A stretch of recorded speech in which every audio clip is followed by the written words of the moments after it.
Hello everyone, welcome to my UPSC. Madhya Pradesh assistant professor की regular हम preparation कर रहे हैं। 9 टेस्ट इसके 9 टेस्ट ऑलरेडी कंप्लीट हो चुके हैं। आपने अभी तक टेस्ट सीरीज ज्वाइन नहीं की है तो टेस्ट सीरीज ज्वाइन कर लीजिए। इस नंबर पे कांटेक्ट करके कर सकते हैं या फिर आपको यहीं वीडियो के नीचे डिस्क्रिप्शन में लिंक मिल जाएगा, कमेंट सेक्शन में मिल जाएगा, या फिर आप हमारे वेबसाइट पे जाके भी ज्वाइन कर सकते हैं। टेस्ट सीरीज हिंदी और इंग्लिश दोनों मीडियम में अवेलेबल है। ऐसा नहीं है कि आपको कोई टेस्ट इंग्लिश में करवाया जा रहा है यहाँ पे तो हिंदी में नहीं है, या हिंदी में करवाया जा रहा है तो इंग्लिश में नहीं है। आप चैनल को सब्सक्राइब करके हमें सपोर्ट जरूर कीजिएगा। Let's begin. मध्य प्रदेश जनसंपर्क विभाग द्वारा दी गई जानकारी के अनुसार किस राष्ट्रीय उद्यान में इंटरनेशनल वाइल्ड लाइफ कॉन्फ्रेंस का आयोजन किया गया? देखिए, ये जो इंटरनेशनल वाइल्ड लाइफ कॉन्फ्रेंस है, इस कॉन्फ्रेंस का आयोजन जो मध्य प्रदेश है उसमें वानिकी अनुसंधान के 100 साल पूरे होने पे, जो वानिकी अनुसंधान है उसके 100 साल पूरे होने पे जो मध्य प्रदेश के चीफ मिनिस्टर है शिवराज सिंह जी, उन्होंने इसकी घोषणा की थी मार्च 2022 में इसकी घोषणा की थी। और वो कहां पे की थी इसकी घोषणा? ये की थी नर्मदापुरम डिस्ट्रिक्ट जो है, नर्मदापुरम डिस्ट्रिक्ट में इसकी घोषणा की थी कि हम ये इसका आयोजन करेंगे। अब ये इंटरनेशनल वाइल्ड लाइफ कॉन्फ्रेंस का आयोजन हुआ है। ये कान्हा राष्ट्रीय उद्यान में भी इसका करेक्ट आंसर है। और इसका आयोजन कब हुआ है? अभी रिसेंटली हुआ है, 27 to 29 अप्रैल को 2023 को। बी इसका करेक्ट आंसर है।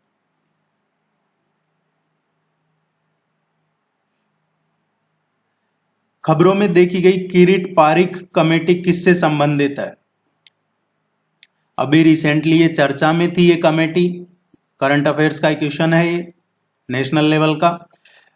पेट्रोलियम और जो नेचुरल गैस मिनिस्ट्री है, पेट्रोलियम और प्राकृतिक गैस मंत्रालय, इस मंत्रालय ने अभी प्रेजेंट में जो गैस है, गैस का प्राइस तय करने के लिए, मूल्य निर्धारण करने के लिए, एक फॉर्मूले की समीक्षा करने के लिए कि गैस का प्राइस कैसे निर्धारित किया जाए, उसके लिए घरेलू स्तर पे जो उत्पादित गैस है और जो वैश्विक जो ऊर्जा की कीमतों में वृद्धि है, उसके जवाब में घरेलू स्तर पे उत्पादित जो गैस है उसका मूल्य निर्धारण करने के लिए कोई फॉर्मूला होना चाहिए। उसके लिए एक कमेटी बनाई और उस कमेटी की अध्यक्षता की किरीट पारिख ने। तो इस कमेटी का जो समिति गठित की वो है किरीट पारिख समिति। ये गैस मूल्य निर्धारण सुधार के लिए की गई है। सी इसका करेक्ट आंसर है। देश की सीमाओं से परे ई कॉमर्स का कौन सा आयाम व्यापार के लिए सक्षम है? ई कॉमर्स आपके सिलेबस में दिया हुआ है टॉपिक। देश की सीमाओं से परे जो ई कॉमर्स का कौन सा आयाम व्यापार के लिए सक्षम है वो है विश्वव्यापी पहुंच। मध्य प्रदेश में लौह अयस्क के संबंध में निम्नलिखित में से कौन सा कथन सही नहीं है? गलत कौन सा है? लौह अयस्क की बात हो रही है, आयरन और उसके मामले में। लौह अयस्क उत्पादन में मध्य प्रदेश का देश में 3रा स्थान है। देखिए, मध्य प्रदेश का जो मंडला है, बालाघाट है, झाबुआ है, ग्वालियर, जबलपुर, विदिशा, उज्जैन, शाजापुर, धार, ये जो डिस्ट्रिक्ट है इनमें लौह अयस्क के जो आयरन ओर है उसके भंडार है। मध्य प्रदेश में जो सबसे अच्छी क्वालिटी का जो आयरन ओर है जिसमें 67% आयरन होता है, हेमेटाइट अयस्क, ये जबलपुर में पाया जाता है। सो गलत कौन सा है?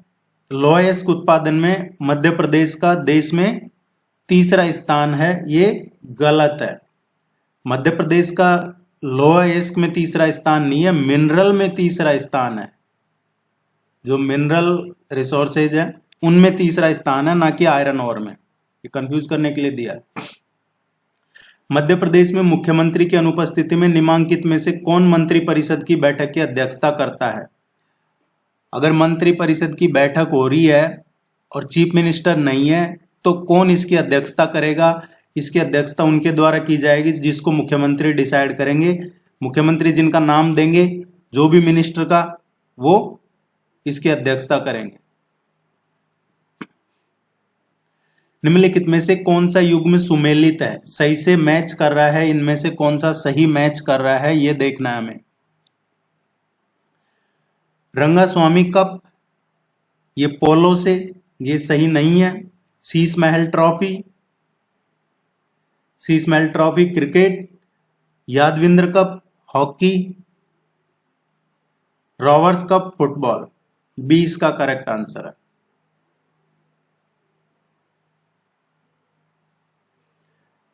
किस शहर में तीसरी G20 टूरिज्म वर्किंग ग्रुप की बैठक अभी रिसेंटली संपन्न हुई है? देखिए, G20 से रिलेटेड आपको कुछ भी देखना है, वेबसाइट पे एक अलग से ही G20 का वीडियो बना के डाला हुआ है। G20 की स्थापना हुई तब से लेकर अभी जो G20 की मीटिंग चल रही है, वो कंप्लीट वीडियो डाला हुआ है। आप उस वीडियो को जरूर देखिएगा, जाके प्लेलिस्ट में करंट अफेयर्स की जो प्लेलिस्ट है उसमें मिल जाएगा। G20 का एक क्वेश्चन 100% आपके एग्जाम में उम्मीद कर सकते हैं आप, चाहे वो फाइनेंस मिनिस्ट्री की मीटिंग हो या फिर ये जो टूरिज्म की हो या और भी जो यूथ G20 है, अलग अलग G20 की बहुत सारी मीटिंगें हो रही है, तो एक क्वेश्चन जरूर आएगा यहाँ से। G20 का पहले कौन अध्यक्ष था, अब भारत है, आगे कौन अध्यक्ष होगा, ये पूछा जाएगा एग्जाम में किसी भी तरीके से, लेकिन G20 का क्वेश्चन आएगा और इसीलिए एक वीडियो अलग से G20 पे बना के डाल रखा है, आप उसको जरूर देखिएगा। इस क्वेश्चन का जो करेक्ट आंसर है, ये अभी रिसेंटली जो टूरिज्म वर्किंग ग्रुप की जो मीटिंग हुई है, ये श्रीनगर में हुई है। श्रीनगर में हुई है, ये श्रीनगर में है। ये डल झील है, डल लेक के किनारे पे ये शेरे कश्मीर इंटरनेशनल कन्वेंशन सेंटर है। शेरे कश्मीर इंटरनेशनल कन्वेंशन सेंटर यहां पे हुई है।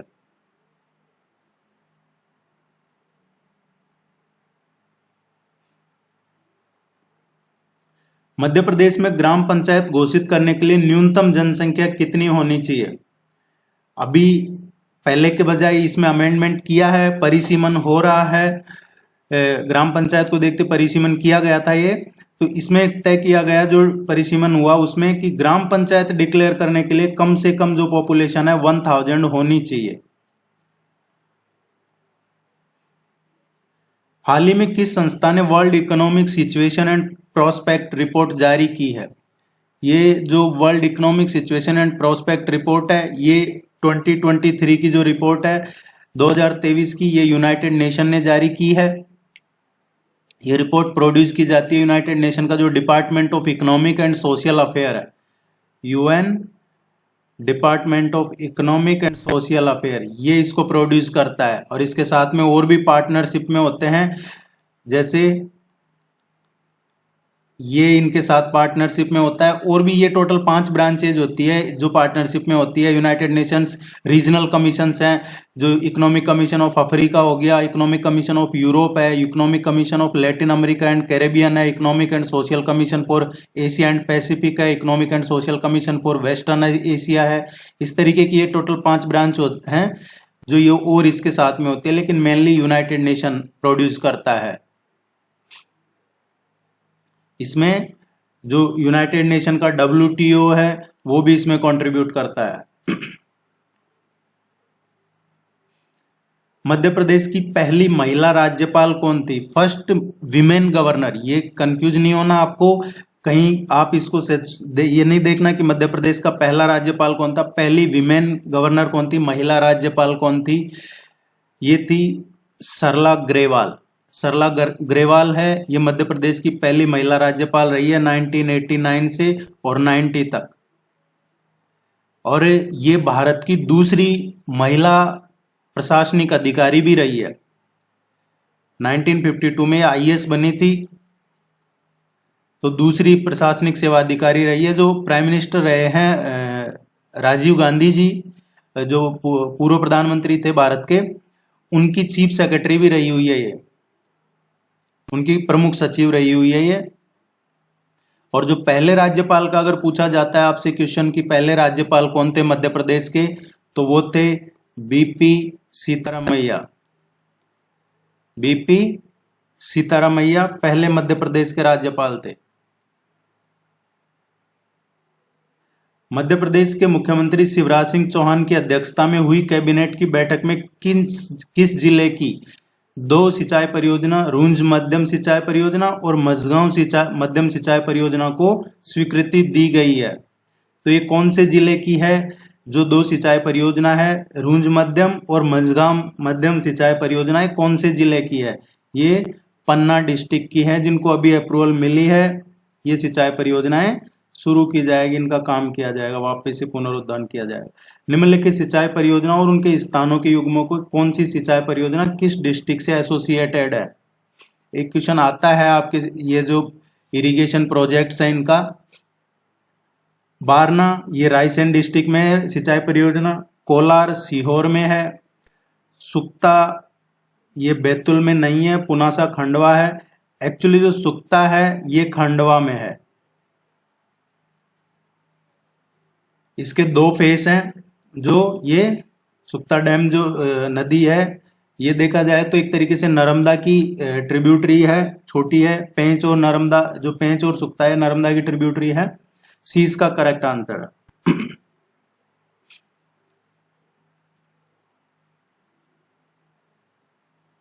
कई जगह आपको इसका बुरहानपुर भी देखने को मिल सकता है, तो कंफ्यूज मत होइएगा। भारत में कोयले के सकल उत्पादन के संदर्भ में मध्य प्रदेश का कौन सा स्थान है?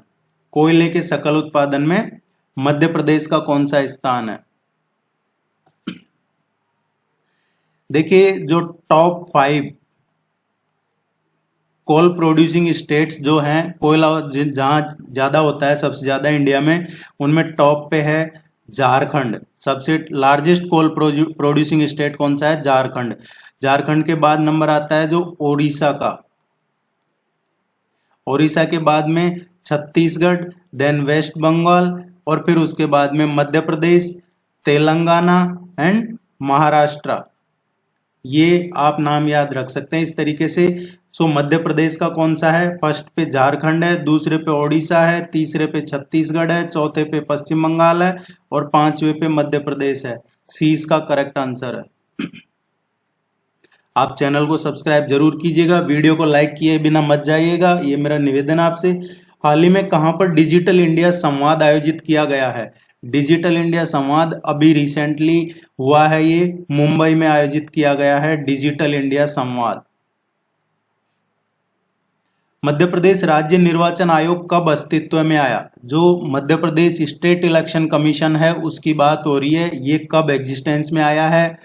देखिए, मध्य प्रदेश राज्य चुनाव आयोग क्या है? एक स्वतंत्र निष्पक्ष तरीके से चुनाव करवाने के लिए जो मध्य प्रदेश में गठित एक संवैधानिक निकाय है। कई बार पूछा जाता है कि इनमें ये संवैधानिक है या नहीं है। संवैधानिक निकाय है क्योंकि आर्टिकल 243 के और 243 ZA और इसके अलावा आर्टिकल 324 ये इसी से रिलेटेड है, इलेक्शन कमीशन से रिलेटेड। भारत का जो संविधान है ये, इसमें आर्टिकल है, ये इनको राज्य चुनाव आयोगों की इनमें क्या शक्तियां हैं, ये सब इन्हीं आर्टिकल्स में है। राज्य चुनाव आयोग नगर पालिका है, नगर निगम है, पंचायत है, शहरी निकाय है, इनके चुनाव करवाने के लिए राज्य चुनाव आयोग ही जिम्मेदार होता है, स्टेट इलेक्शन कमीशन। और जो कई बार पूछ लिया जाता है, जो स्टेट इलेक्शन कमीशन है, जैसे मध्य प्रदेश राज्य चुनाव आयुक्त है, उसकी नियुक्ति कौन करता है? तो राज्यपाल इसकी नियुक्ति करते हैं। ये कब एग्जिस्टेंस में आया है? 1 फरवरी 1994 को ये एग्जिस्टेंस में आया है। आप रेगुलर अगर टेस्ट सीरीज भी फॉलो करते हैं तो भी आपको बाकी कुछ ज्यादा करने की जरूरत नहीं पड़ेगी। आपके जीके पेपर फर्स्ट जो जनरल स्टडीज का पेपर है उसमें मध्य प्रदेश के मुख्य निर्वाचन पदाधिकारी ने बताया कि भारत निर्वाचन आयोग ने किस समाज सेविका थर्ड जेंडर को मध्य प्रदेश निर्वाचन का राज्य स्तरीय आइकन नियुक्त किया। देखिए, ये अभी मध्य प्रदेश जो मुख्य निर्वाचन आयोग है जिसकी हम अभी बात कर रहे थे, उन्होंने किस समाज सेविका जो थर्ड जेंडर भी है उनको मध्य प्रदेश निर्वाचन का स्टेट लेवल का आइकन नियुक्त किया है, राज्य स्तर का। तो ये जो अभी रिसेंटली ये नियुक्त किया था संजना सिंह को। ये संजना सिंह थर्ड जेंडर हैं और इनको नियुक्त किया गया था मध्य प्रदेश निर्वाचन का राज्य स्तरीय आइकन। ये संजना सिंह है, ये मध्य प्रदेश में जो पुष्पा नगर है वहीं की रहने वाली है। इन्होंने पहले भी इनको ये जो स्वच्छ भारत अभियान था, स्वच्छ भारत मिशन, इसमें स्वच्छता अभियान में मध्य प्रदेश की पहली थर्ड जेंडर जो थी, ये थर्ड जेंडर ब्रांड एम्बेसडर थी स्वच्छ भारत अभियान में मध्य प्रदेश की।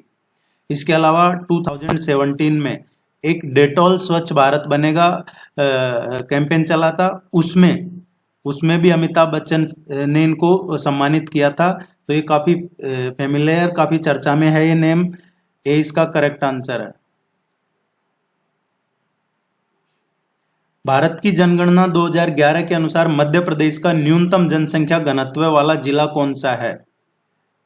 जो पॉपुलेशन की बात नहीं हो रही है, पॉपुलेशन डेंसिटी की बात हो रही है। पॉपुलेशन डेंसिटी होती है पर किलोमीटर कितने लोग रह रहे हैं, एक स्क्वायर किलोमीटर में कितने लोग रह रहे हैं, उसको कहते हैं पॉपुलेशन डेंसिटी, जनसंख्या घनत्व। 2011 की जो सेंसस है उसकी बात करें तो मध्य प्रदेश का स्टेट का जो पॉपुलेशन डेंसिटी है वो है 236, एक किलोमीटर में 236 लोग रह रहे हैं। 2001 से कंपैरिजन करवा लेते हैं कई बार, तो 2001 का जो डेटा है पॉपुलेशन डेंसिटी है मध्य प्रदेश की 196, ये 2001 का है और ये 2011 का है। अब सबसे ज्यादा पॉपुलेशन डेंसिटी 2011 की सेंसस के अकॉर्डिंग मध्य प्रदेश में कहाँ है? अराउंड इतना है, ये है भोपाल में सबसे ज्यादा है। क्वेश्चन में क्या पूछा है? न्यूनतम पूछा है, तो न्यूनतम अराउंड 90 के अराउंड है, ये ढिंडोरी है, इसका है ए इसका करेक्ट आंसर। निम्न में से किस राज्य में हाल ही में उड़ने वाली छिपकली की एक नई प्रजाति मिली है? अभी ये काफी चर्चा में है, सोशल मीडिया कहें या फिर न्यूज, जो साइंस टेक्नोलॉजी का जो एरिया है उसमें ये अभी एक नई प्रजाति खोजी गई है, इसका नाम है फ्लाइंग गेको। आपसे ऐसे भी पूछा जा सकता है कि ये क्या है। ये नाम दे के पूछा जा सकता है आपसे कि ये किससे संबंधित है, ये क्या है, कहां से एसोसिएटेड है। तो ये उड़ने वाली छिपकली की एक नई प्रजाति है और इसका नाम ये रखा है, ये कहां की है? मिजोरम। मुख्यमंत्री द्वारा की गई घोषणा के अनुसार शासकीय भूमियों को अतिक्रमण से मुक्त कराने के बाद उपलब्ध भूमि पर आवासहीन, आर्थिक रूप से कमजोर ईडब्ल्यूएस के लिए आवास निर्माण के लिए किस नीति का अनुमोदन किया?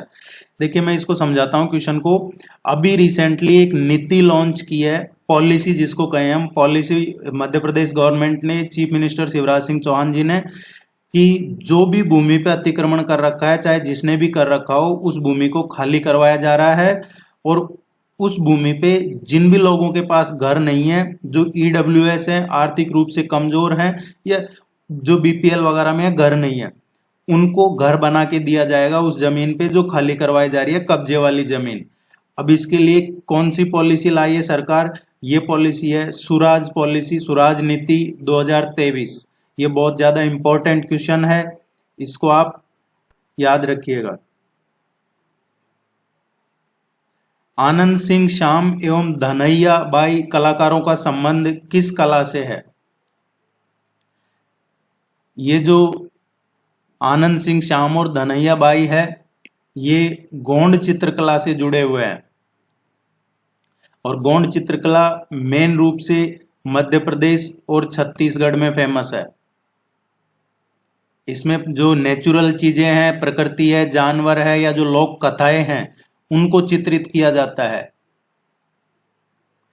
एक तरीके से स्वदेशी कला कहा जाता है इसमें। तो ये गोंड चित्रकला से जुड़े हुए हैं दोनों। निम्नलिखित जिलों में से मैंगनीज के बड़े भंडार किसमें? मैंगनीज के बड़े भंडार किस जिले में है? इनमें से कौन सी जगह मैंगनीज के सबसे ज्यादा भंडार हैं? ये बालाघाट डिस्ट्रिक्ट में सबसे ज्यादा है।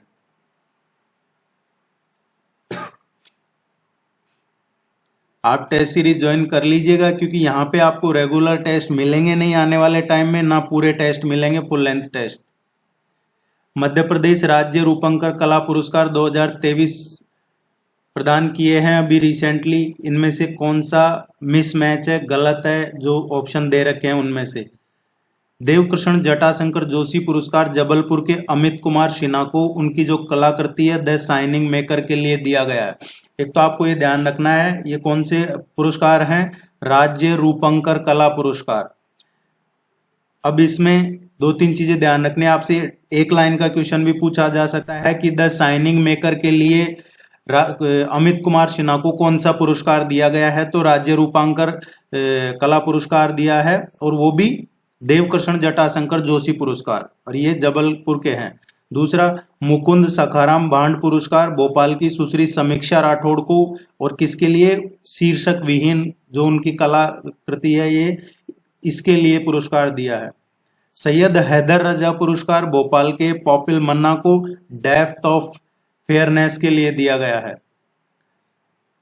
जगदीश स्वामीनाथन पुरस्कार भोपाल के मान सिंह व्याम को सेमल की बहार के लिए। देखिए ये जो सेमल की बहार है ये मान सिंह की व्याम की नहीं है, ये जो सेमल की बहार है ये विष्णु चिचालंकर की है, और विष्णु चिचालंकर है, ये विष्णु चिचालंकर पुरस्कार मिला है सेमल की बहार के लिए। और ये सेमल की बहार किसकी है, उपेंद्र उपाध्याय की है, ये उपेंद्र उपाध्याय की है ये सेमल की बहार, और इसके लिए क्या मिला है, विष्णु चिचालंकर पुरस्कार दिया गया है। इंदौर के हैं ये उपेंद्र उपाध्याय, इनको सेमल की बहार उनकी कला है। जबकि जो जगदीश स्वामीनाथन पुरस्कार मिला है वो भोपाल के मान सिंह व्याम को ही मिला है, लेकिन किसके लिए मिला है, जिंदगी एक सफर, इसके लिए मिला है। तो ये गलत है, बाकी सब सही है। बीना नदी निम्नलिखित नदियों में से किसकी सहायक नदी है। बीना रिवर है ये कौन सी रिवर की ट्रिब्यूटरी है, सहायक रिवर है। बीना रिवर ये मध्य प्रदेश में बहती है और ये बेतवा नदी की ट्रिब्यूटरी है, किसकी, बेतवा की ट्रिब्यूटरी है। Bina river is a tributary of Betwa and Betwa river is tributary of Yamuna and Yamuna river is tributary of Ganga.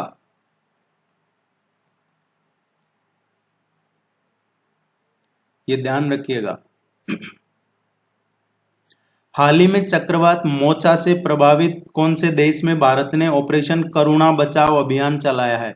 इस क्वेश्चन को दो तरीके से पूछा जा सकता है कि ऑपरेशन करुणा बचाओ किससे संबंधित है या किस देश में चलाया गया है, तो ये म्यांमार में चलाया गया है। दूसरा पूछा जा सकता है कि चक्रवात मोचा किससे संबंधित है, वो चक्रवात मोचा भी म्यांमार में आया है। अभी रिसेंटली बे ऑफ बंगाल में, बंगाल की खाड़ी में ये चक्रवात उठा है साइक्लोन मोचा, और उसके लिए भारत की तरफ से ऑपरेशन चलाया गया करुणा बचाओ अभियान म्यांमार में। एक और पूछा जा सकता है कि ये जो साइक्लोन मोचा है ये नाम किसने दिया इस साइक्लोन का, क्योंकि अलग अलग टाइम पे अलग अलग कंट्री साइक्लोन का नॉमिनेचर करते हैं। तो ये नाम जो साइक्लोन मोचा है ये यमन ने दिया है। किसने, यमन ने।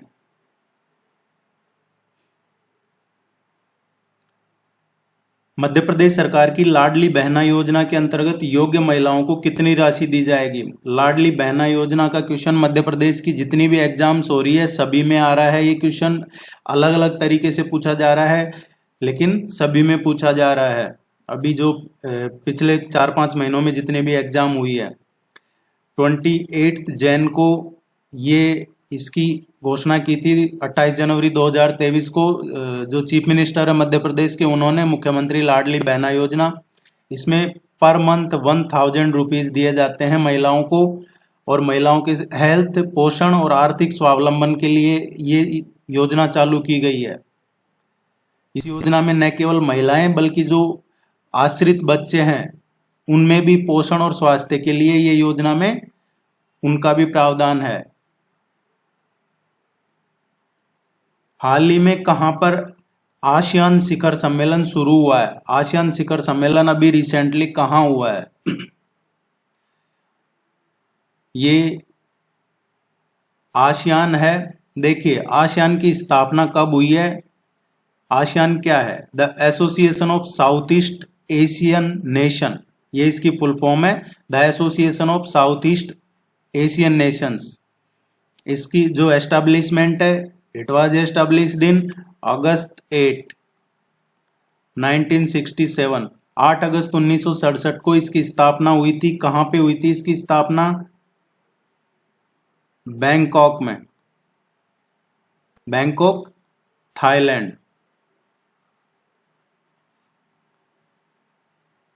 और इसीलिए कई बार पूछा जाता है कि आसियान किससे संबंधित है, तो ऑप्शन में दे दिया जाता है बैंकॉक डिक्लेरेशन।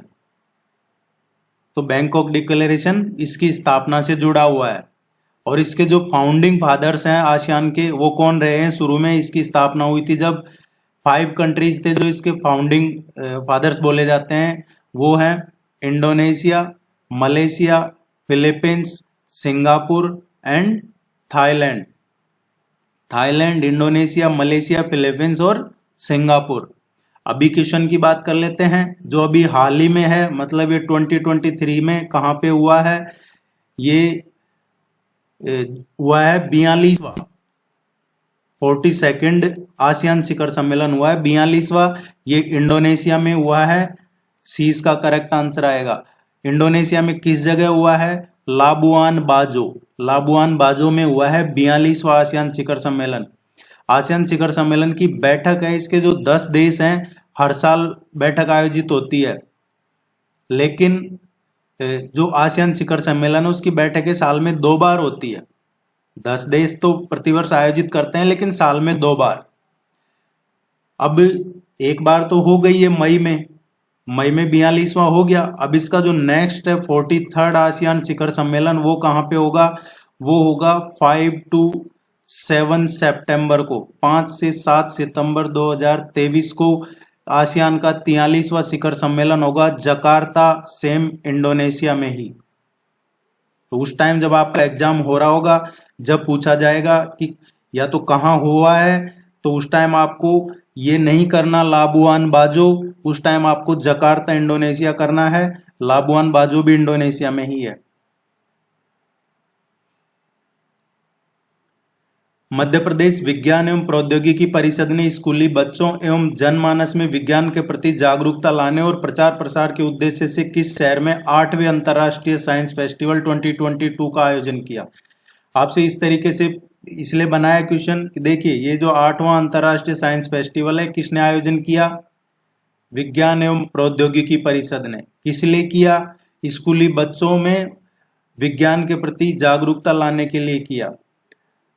अब ये कहां पे किया गया है? 8वां किया गया है, जो अभी जनवरी 2023 में हुआ है। ये भोपाल में किया गया है।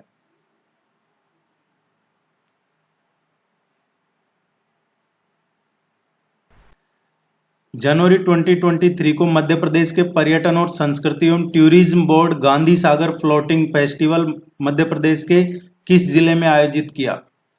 ये जो पर्यटन और संस्कृति एवं tourism board Gandhi Sagar floating festival हुआ है, ये अभी हुआ है मंदसौर डिस्ट्रिक्ट में। 5 डेज का फेस्टिवल हुआ है मंदसौर में।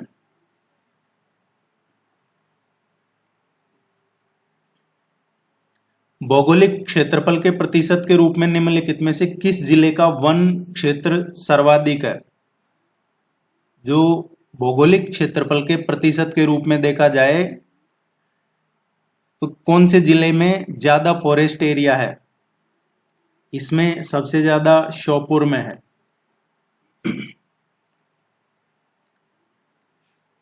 हाल ही में निम्न में से किस मंत्रालय ने लर्निंग मैनेजमेंट इंफॉर्मेशन सिस्टम सक्षम लॉन्च किया है? लर्निंग मैनेजमेंट इंफॉर्मेशन सिस्टम है ये सक्षम, अभी रिसेंटली लॉन्च किया है। ये जो स्वास्थ्य मंत्रालय है उन्होंने लॉन्च किया है। आप चैनल को सब्सक्राइब जरूर कीजिएगा, सपोर्ट बनाए रखिए, टेस्ट सीरीज ज्वाइन कर लीजिए। आगे आपको यहाँ पे पूरे टेस्ट देखने को कम मिलेंगे। आप टेस्ट सीरीज ज्वाइन करते हैं तो आपको ये PDF, आपके नोट्स वगैरह ये सब मिल जाते हैं, प्रैक्टिस टेस्ट वगैरह, और ये आपके एग्जाम तक आपको मिलते रहेंगे। अखरानी और मतवार पहाड़ियों के मध्य निम्नलिखित में से किस नदी ने गहरी कंदरा बनाई है? अखरानी और मतवार पहाड़ियों के बीच में जो रिवर एक डीप वैली कहें, डीप कंदरा जो कहें, वो बनाती है, वो है नर्मदा।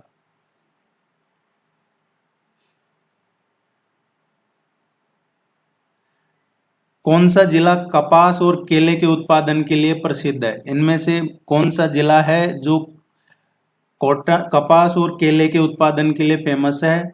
ये बुरहानपुर कपास और केले के प्रोडक्शन के लिए फेमस है। किस जनजाति को आदर के साथ खूटिया पटेल के रूप में संबोधित किया जाता है? कौन सी जनजाति है मध्य प्रदेश की जिसको आदर के साथ खूटिया पटेल के रूप में संबोधित किया जाता है? ये है सहरिया जनजाति, सहरिया ट्राइब्स। मध्य प्रदेश के पहले मुख्यमंत्री कौन थे? पहले मुख्यमंत्री कौन थे मध्य प्रदेश के? रविशंकर शुक्ला, ये पहले चीफ मिनिस्टर थे मध्य प्रदेश के। अंतर्राष्ट्रीय यूथ एक्सचेंज फॉर चेंज, अंतर्राष्ट्रीय youth exchange for change project, international project में मध्य प्रदेश की कौन सी युवतियों का चयन हुआ है? देखिए ये इंटरनेशनल प्रोजेक्ट था अंतर्राष्ट्रीय यूथ एक्सचेंज फॉर चेंज। इसमें मध्य प्रदेश से किन महिलाओं का, युवतियों का चयन हुआ है? इसमें टोटल है जो 4 विमेन्स हैं, 4 गर्ल्स का हैं, उनका चयन हुआ है। भारत की 4 युवतियों का चयन हुआ है, जिसमें से 2 मध्य प्रदेश की हैं, सोनाली विश्वकर्मा और वर्षा जाटव, ये मध्य प्रदेश की हैं, इनका चयन हुआ है। जबकि जो मध्य प्रदेश के पन्ना जिले की है ये सोनाली विश्वकर्मा, तो और गुना की है ये वर्षा जाटव।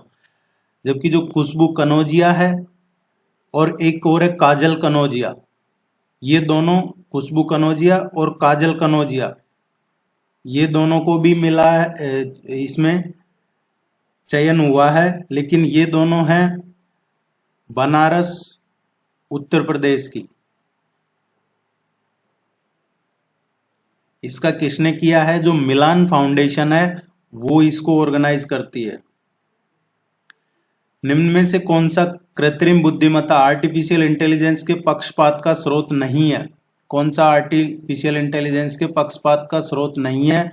जो इसमें कैपेसिटी है ये आर्टिफिशियल इंटेलिजेंस के फेवर का सोर्स नहीं है। भारतीय सेना ने मध्य प्रदेश के किस स्थान पर क्वांटम प्रयोगशाला की स्थापना की थी? देखिए जो क्वांटम प्रयोगशाला है ये जो NSCS है, NSCS उसके सहयोग से, NSCS क्या है? राष्ट्रीय सुरक्षा परिषद सचिवालय, नेशनल सिक्योरिटी काउंसिल सेक्रेटरीट है ये, इसके सहयोग से सेना ने एक तो जो टेक्नोलॉजी है उसमें, उस एरिया में रिसर्च में, टेक्नोलॉजी में ट्रेनिंग के लिए, प्रशिक्षण के लिए military college of telecommunication engineering जो मध्य प्रदेश में है, MCTE जिसको बोला जाता है, military college of telecommunication engineering, उसमें क्वांटम प्रयोगशाला की स्थापना की है, ताकि इस क्षेत्र में भारतीय सेना का जो शोध है वो अगली पीढ़ी के संचार में या फिर सशस्त्र बलों में जो क्रिप्टो करेंसी है, क्रिप्टोग्राफी है, क्रिप्टोग्राफी की क्या प्रणाली है, या फिर जो पोस्ट क्वांटम क्रिप्टोग्राफी है उसको बदलने में मदद मिल सके, इसीलिए किया है महू जिले में। और ये जो है ये भी महू में ही है, ये इसका सही आंसर है।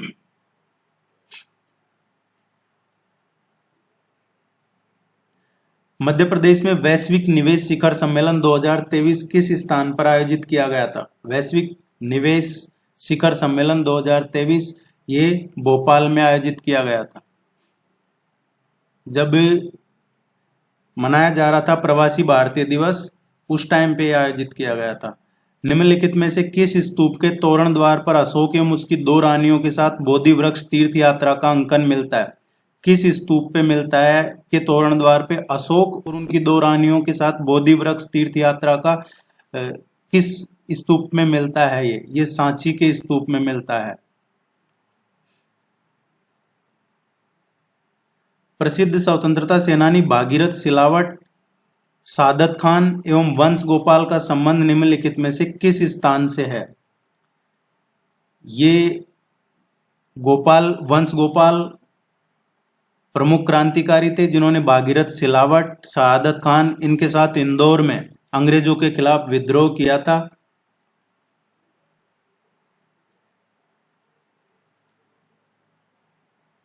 किस अरब लेखक ने कलचुरी शासक गांगेयदेव एवं उसकी राजधानी त्रिपुरी का विवरण दिया था? इनमें से किस अरब लेखक ने कलचुरी के जो शासक थे गांगेयदेव एवं उनकी राजधानी जो त्रिपुरी थी उसका विवरण दिया था?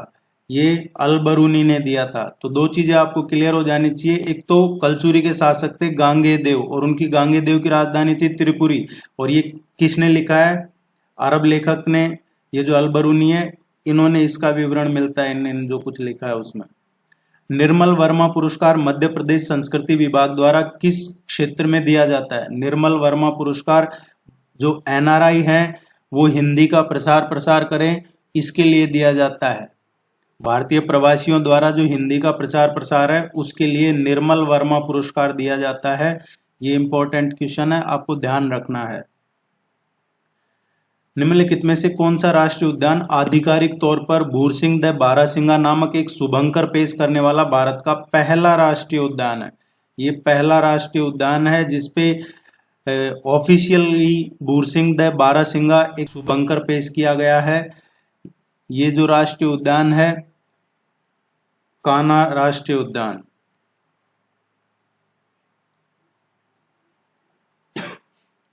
आप इसको वीडियो को लाइक जरूर कीजिएगा। निम्नलिखित में से कौन सा कथन प्रसिद्ध ढोकरा कला के लिए सही नहीं है? गलत कौन सा है ढोकरा कला के लिए? ढोकरा कला ये बैतूल की भारेबा आदिवासी समुदाय से संबंधित है। ये तो सही है कि जो ढोकरा कला है ये बैतूल से है और वो भी भारेबा आदिवासी जो कम्युनिटी है उससे। यह एक अलोह धातु ढलाई कला है, ये भी सही है। ये विवाह समारोह से जुड़ी एक सजावटी नहीं है, ये जैसा बता दिया ये है। तो इसमें गलत कौन सा निकला है? ये सी इसका गलत है। पंडित द्वारका प्रसाद मिश्र निम्नलिखित में से किस समाचार पत्र के मुख्य संपादक थे? पंडित द्वारका प्रसाद मिश्र, जिनको वैसे तो आप लोग पढ़ रहे होंगे, अच्छे से तैयारी कर रहे होंगे, लेकिन फिर भी जिनको नहीं पता है, ये मध्य प्रदेश के चीफ मिनिस्टर भी रह चुके हैं, मध्य प्रदेश के मुख्यमंत्री रह चुके हैं। ये स्वतंत्रता सेनानी भी थे, पत्रकार भी थे, राजनेता भी थे, साहित्यकार भी थे। और इन्होंने 1942 में 1942 में जेल में रहते हुए कृष्णायन महाकाव्य की रचना की थी। और उसके बाद में इन्होंने है जो शारदा मासिक, एक मासिक पत्रिका थी इनकी शारदा। उसके बाद में 1931 में इन्होंने दैनिक लोकमत, जो अभी है लोकमत, ये इन्हीं का ही है 1931 का। एक और पूछा जाता है इनका 1947 का साप्ताहिक था सारथी, सारथी भी इन्हीं का है, पंडित द्वारका प्रसाद मिश्र का। और जवाहरलाल नेहरू से मतभेद की वजह से इनको 13 साल तक राजनीतिक वनवास झेलना पड़ा था।